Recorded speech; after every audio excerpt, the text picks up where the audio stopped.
Hey guys, welcome back, it's Ripe again. In today's video, a dumb Karen at a public beach called the cops on me for being fat and claimed that I must leave her beach. She lied in front of the police to embarrass me. Here is what happened, let's dive right into the story. So I have a beach near me that I like to go to very often. All of the regulars know about this crazy lady called Karen that thinks that she owns the beach every single time that she happened to show up. I don't know where she got this idea, the beach was hers and how important it made to her, but none of it was true. As a matter of fact, it was a public beach and she was just entitled and self-important. Now, her walking around claiming to own the beach on its own was not more than just annoying. The problem was that she felt that meant she could do whatever she wanted and bother people. The first and only other time before my experience with her that the police came involved her and a lifeguard. In this particular case, the lifeguard went on his break, so the signs were up saying that no lifeguard was on duty and to stay out of the water. Technically, you could still go in the water and the sign was more of a do-at-your-own-risk type of thing. And by the way, Ripe stars, I have to apologize, my voice is still a little bit bad because I'm still kind of sick, but I hope it's okay for you. Anyway, while he was gone, she took down the sign and sat up in his chair saying that she was a lifeguard and as the owner of the beach wanted people to enjoy the water. This became an issue when some kids ran into the water and got pulled underneath. People were screaming for the lifeguard to help, but she was just sitting there and watching the entire scene unfold. From what I understand, people came to get her to save the kid only for her to say that she didn't know how to swim. The police were called so we could get some actual trained people on the scene to help. Luckily, the lifeguard not on duty found out about the chaos and came running in to save the kid from drowning. Karen was arrested at that point for, I think, impersonating a lifeguard. Again, I was not there for this story, it was just something I heard, so not all the details might be there or accurate. So either way, what I do know is it didn't keep Karen away because she was still walking around the beach claiming that she owned it. Now, something about me was that I spent a year losing a good amount of weight because I was having some pretty bad health-related issues due to being obese. One summer came, I went out and got the first bikini I owned in years. I was so happy to feel confident enough again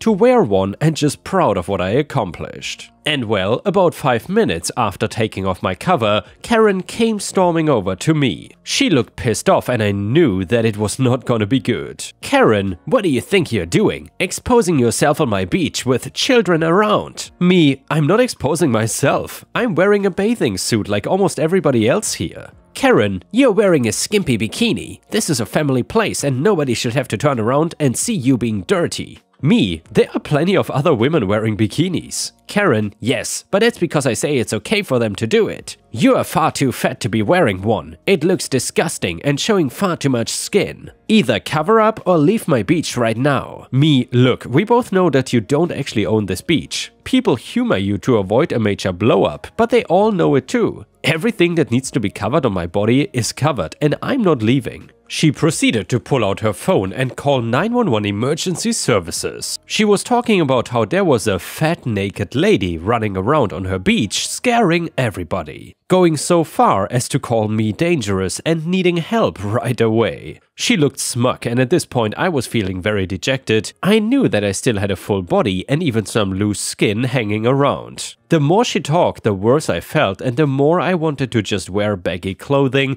and never put on a bikini again. I was just too stubborn to let her win in that moment though, and I stood around awkwardly until the police came. This caused all eyes to turn on me and Karen and I was feeling super self-conscious about how I looked now. She pointed me out and said that I was the one that she called them about. Police? You're saying she was naked and then after you called the police, she put on a bathing suit? Karen, no, she's been walking around like this since she got here. And she also refuses to cover up and put on a proper bathing suit. She's exposing kids and I refuse to allow anybody that fat to wear something so revealing. During this whole ordeal, another officer came, and I guess he was one that came from the past incident. Officer, this is not the first time we've had to come down to this beach because of you. We have also gone over that this is a public beach and you were meant to leave people alone. Karen, but she's breaking the law. Officer, no she's not. The law requires anybody on a public beach as this one to be wearing a bathing suit that covers their private parts and their breasts. She is exposing none of that, and we were forced to come down here on a lie told by you. He went through records and I was able to hear that she had called them 5 times already for false reports and they were done with her abusing services. She was being arrested again, and this time I felt like they were gonna make sure that she was just done. The officer went to get the megaphone from the lifeguard to make a public announcement regarding Karen. "Officer, can I have everybody's attention, please? This woman has been claiming that she owns the beach. I want you all to be aware that this is a public beach, and if this woman has harassed you or taken money from you, please report it." It was extremely embarrassing for Karen to just be called out in front of everybody. It was better than anything that I could have done, and you could see her face turning red, not from a sunburn. I did not get to find out details if she went to prison or got some other kind of punishment.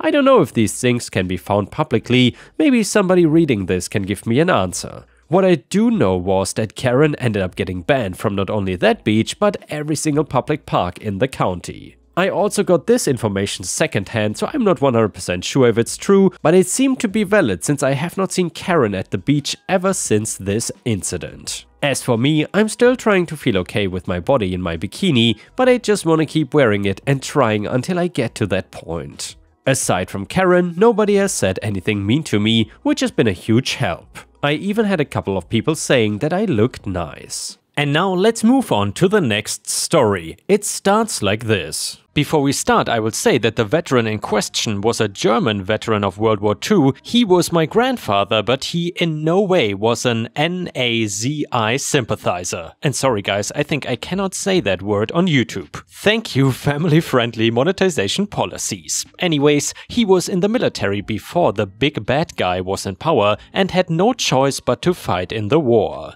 So the story is, when this happened I was really young, like 6 years old, so it's mostly from my mom and dad. So it's basically like any other cast on this subreddit, so the only real character I need to explain is J, Jürgen, and GF, my grandfather. P for police, or Polizei. So we went to this festival in Germany for all the vets that served for the country. All the vets had a little reserved place for them and their family could go to while we stay in the field. It was gonna be a nice play that was being played by some theater kids like 18 to 21 years old. Since my grandfather was a World War II veteran, he got a seat right up front. We had a number that matched the table. We were number 13, so we went to the table, but then we got there were people already there. It was a mother and her 2 kids. This is how it transpired. "Mom, excuse me, can you move please? Our table is here." She looked at us like we are breaking into their house and stealing everything. "EM, what do you mean? We were here first." "Mom, I know, but my dad here," gestured towards my grandfather,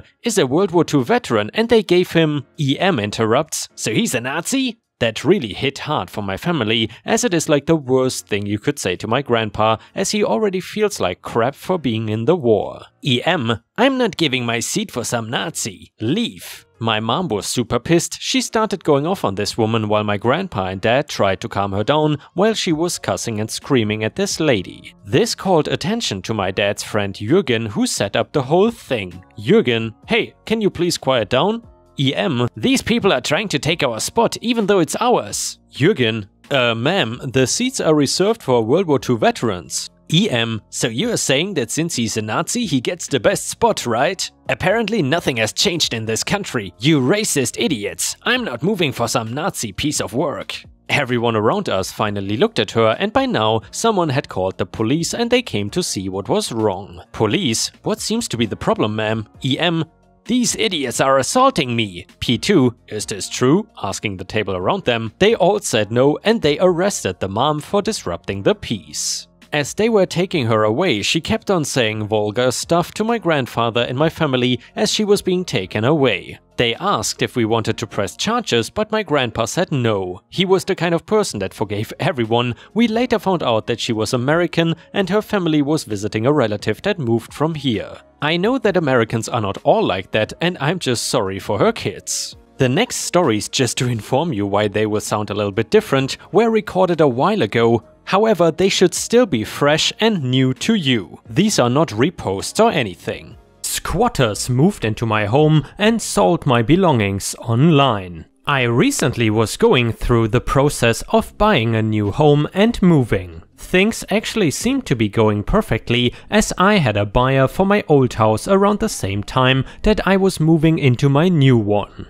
That fell through though, and I was left trying to sell my house while living in a new one about an hour away. This was not ideal, but I was trying to get out there once a week for open houses to try and get someone to buy it. We ended up not having any showings for a couple of weeks before the next one was set to happen. Despite it being a long trip, I decided to go and make sure everything was set up right the day before. I did not fully move out all of my things so that the place would look a little homier, and plus some things like the stove obviously were being left completely. When I got there, I was shocked to find that the door was ajar and a car was parked outside. I walked in and there were two men standing in the living room holding cash and a blender. You could guess that I was both confused and terrified about what was going on. Me? What are you doing in my house? My demand got their attention, and the man who was holding the blender took off running out the front door. I decided not to chase him and instead questioned the other man who was standing there looking extremely confused. Me? What were you two doing? Man? Well, I was just answering his online ad. He said he was selling a blender. Me? This is my house though, and those are my things. Man? There are ads on the internet where someone said they are the owner and trying to get rid of some stuff cheap before they move out. The man then realizes what was going on and instantly starts freaking out. Man? Please don't have me arrested. I swear I had no idea that it wasn't his house. Me? Calm down, it's not your fault. Can you show me where these ads are though? The man instantly relaxes when he realizes that I'm not trying to get him arrested and takes out his phone to show me. I pull it up on my own phone and take screenshots as evidence for the police. They say they cannot really do anything because they traced the cell phone number he gave to a burner phone and the name does not come up with an actual person. I took a moment to be frustrated before realizing there was another way I could handle this. I could be sneaky in order to get my revenge. I set up cameras so if he came back to make another sale, I would have the whole thing on video. Now, you might be thinking that nobody would be dumb enough to come back to my house to sell things once they almost got caught. Well, I guess this criminal was not exactly a mastermind, because only 2 days later I found him getting a window open from the outside and working his way in.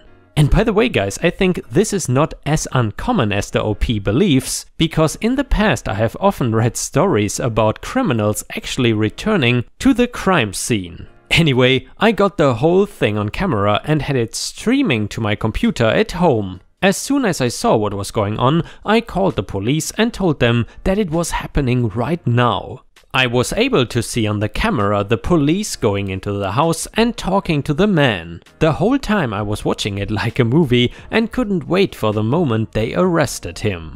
It did not happen though, and instead they calmly escorted him out and let him go on his way. I was furious that he wasn't being thrown in the back of a police car for all of this crap that he pulled and wanted to find out why. Apparently, what happened was he was giving some story about how he was living there and even took the men to a room that didn't have cameras set up. Turns out that during those 2 weeks he was not only selling all my things but also squatting on the property. So, instead of being arrested, I had to take this man to court and let a judge decide. I did not need this added stress in my life, but there was no way I was letting him get away with this, so I was going to take him to court. I knew going in that the products were long gone, but I wanted him to pay for what he did. Maybe if he still had the money, I could get that back from him as well. When we got our day in court, I was finally able to see this man up close for the first time. He looked ragged and tried his best to look good for court, but his best was a way off. I presented my case and all the evidence that I had against him, and now it was his turn to try and defend anything that he did. Man, sir, nobody was living in that house. That means that it was abandoned and all the stuff was up for grabs.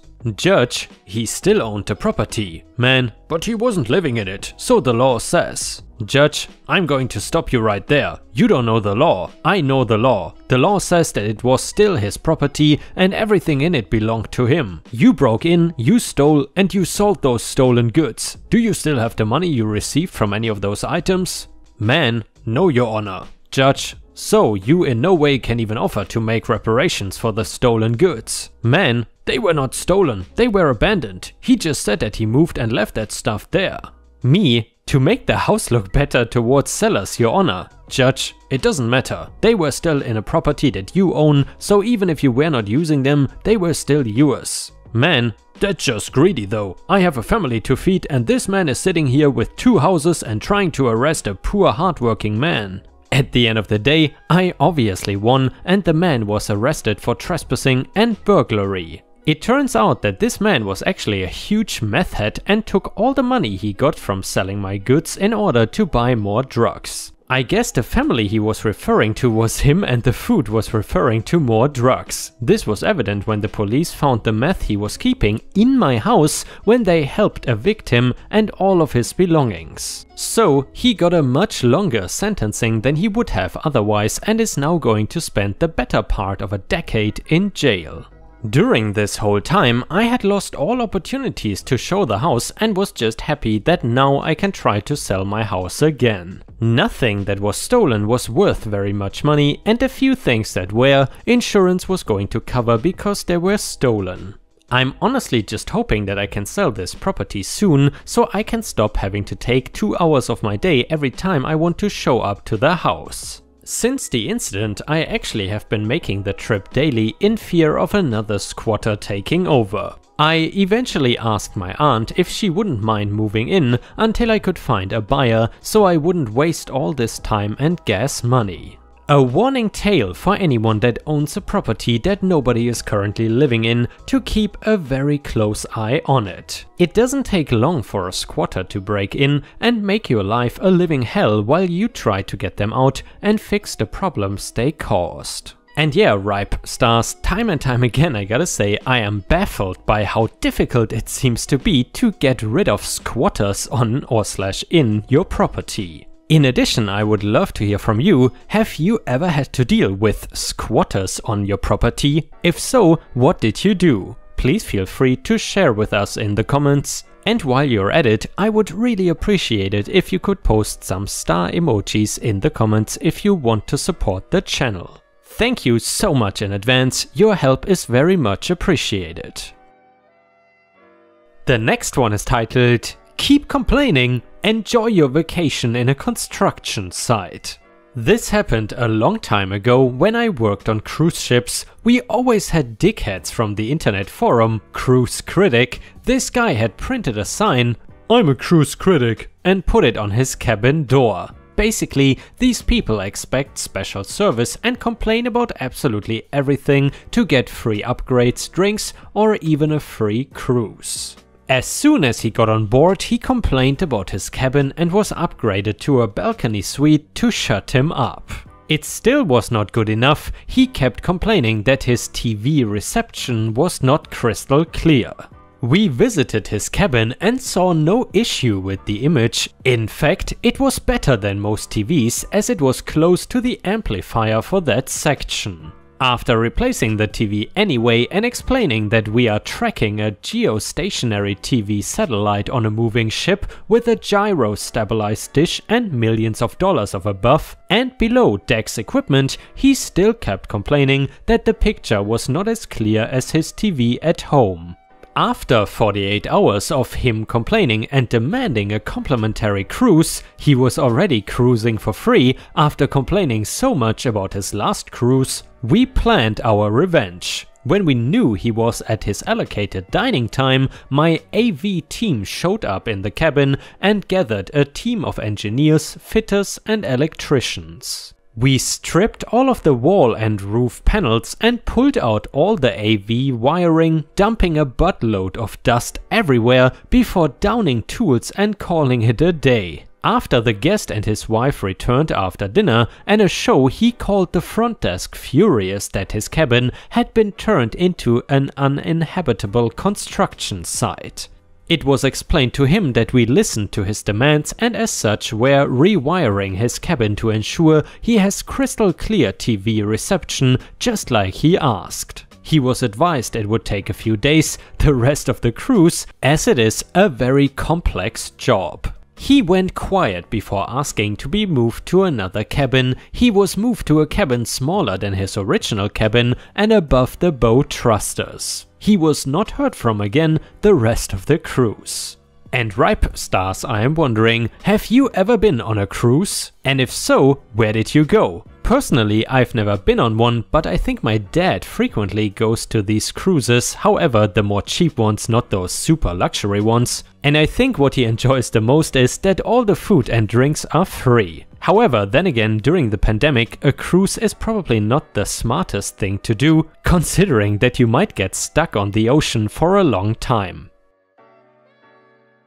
And the next one is titled, "You did $30,000 in damage to our rental house, but sure, you can leave your broken down car in the driveway. I don't mind." So, your typical redneck family moved into my grandpa's rental house. The father is a loud and easily enraged handyman, his wife almost never seen, and one son is a drug slinger, while the other is a multi-felon bag of nuts. Drugs and parties galore, you get the idea. The house, which could fetch $1,400 a month, which is generally a large and nice house in our area, is destroyed over 5 or 6 years for only $600 a month. When he actually pays it, that is. Grandpa during this time is showing all the symptoms of dementia and would normally never let someone get the better of him like this, so at one point I start working with my father doing upkeep in Grandpa's place. At this point, I live in one of Grandpa's houses within walking distance of the one redneck has been living in, so I of course had the great pleasure of being able to tape the multiple eviction notices to their door when they hadn't paid rent for 6 months.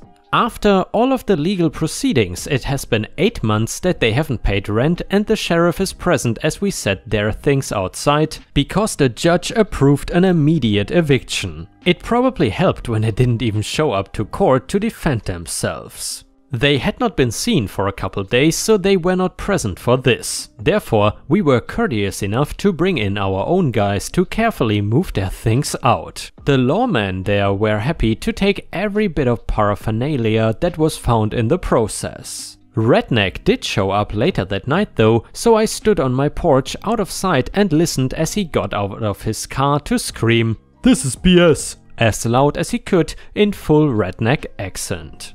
We had already changed locks and literally bolted shut the windows, so they left after collecting some random things, and as is expected, Redneck squealed his tires on the way out. They broke in the back door that night but didn't do any other damage and were already gone the next morning. We notified the police and replaced the door as it was weak anyway. For the full picture, the house is a 2-story, 3-bedroom with 2 full bathrooms, 2 large living rooms, 2 large fireplaces, French doors onto a large deck and a garage as well as a carport in the back. It also came with all of the appliances, some furniture and whatnot. The surrounding area is fields and woods with a really nice view out of the bay windows. My dad built this house with his own hands in the 70s and I had been in the house before they moved in, so it was genuinely sad to see the place like it was.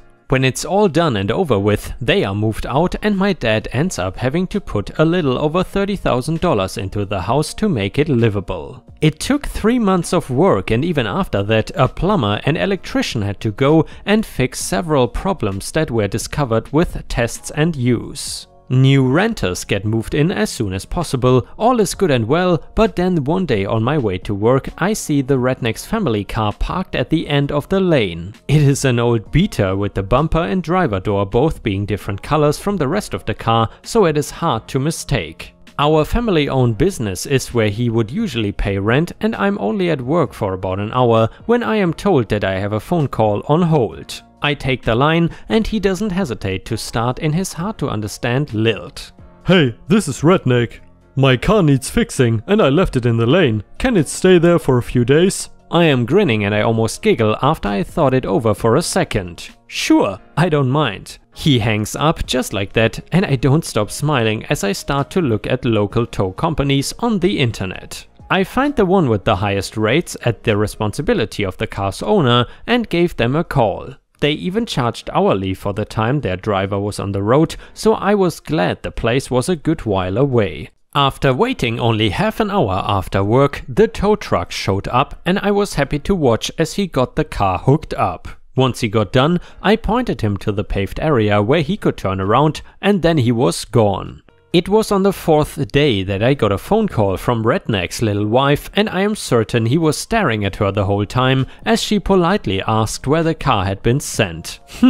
I think someone had it towed. I tell her with a reassurance that I will call her back as soon as I find out who towed it and where. That was on Friday. So guess who didn't hear from me until Monday? She answered and I told her, hey, I found out it was XYZ Towing Company. Being as polite as ever, she thanked me and the line went dead. So that was 4 business days and 2 weekend days before they got to the car, as I imagine they went to get it as soon as they found out. With the rates from their website, I figured out that their bill should have been at least $700. There is no way that these people would have that much money, as none of them were employed. Their only money came from the 2 parents who got social security somehow, despite only being in their 40s/early 50s. That was a year ago and I've never seen that car on the local streets since. To this day, I smile just thinking about it.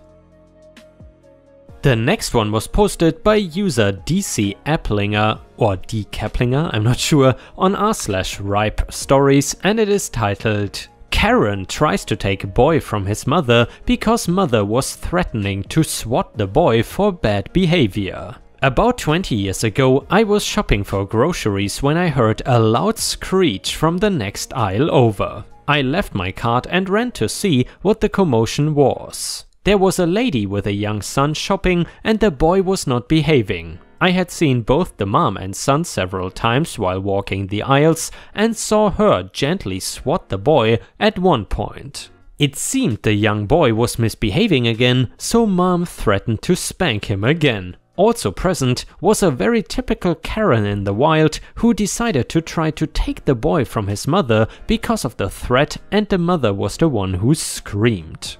I calmly asked what happened and Karen spouted that the mother was threatening to assault the child and that spanking was illegal in our state. So she tried to physically get him away from his mother. Big mistake. Then she said she was calling the police to get the mother arrested.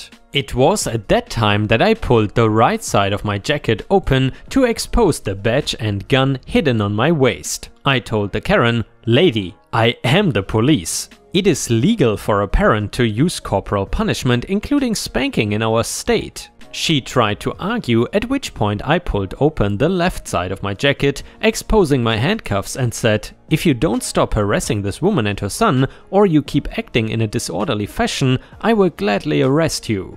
I already have probable cause for attempting kidnapping and or interfering with parental rights." Karen's face went from red to very pale white, gulping. Without another word, she left her cart and was escorted out of the store by their asset management officer, aka security, and was given a trespass warning. That was my very first encounter with a Karen in the wild, but certainly was not the last of the many I have come across. I'm retired now, but I will still intervene if I see someone trying to do what she did.